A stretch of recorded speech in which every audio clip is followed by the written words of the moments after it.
யாரோ ஒருத்தங்க உருவாக்குற அந்த நெகட்டிவான ஒரு விஷயத்த நம்ம அதை தெரியாம கூட, அது நமக்கு அது உண்மைன்னு கூட தெரியாம, உண்மையா தப்பான்னு கூட தெரியாது, ஆனா அதை நம்ம ஷேர் பண்றோம், அதை மற்றவங்களுக்கு சொல்றோம் பார்த்தீங்களா, அது அவங்க கண்ணாடியை போடுறாங்க. பைபிள்ல தேவன் சொல்றாரு, ஜீசஸ் சொல்றாரு, நீங்க யாரை ஜட்ஜ் பண்றீங்களோ நீங்களும் ஜட்ஜ் பண்ணப்படுவீங்க.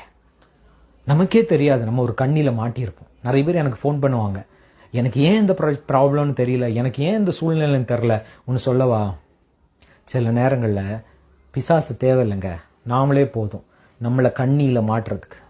ஸோ இன்னைக்கு யாருடைய கண்ணாடியையும் போடாதீங்க, யாரோ ஏதோ சொன்னாங்கன்னு அவங்க பார்வையில் பார்க்காதீங்க. நம்ம பார்க்க வேண்டிய ஒரே பார்வை இயேசு, ஜீசஸுடைய கண்ணாடி மட்டும்தான்.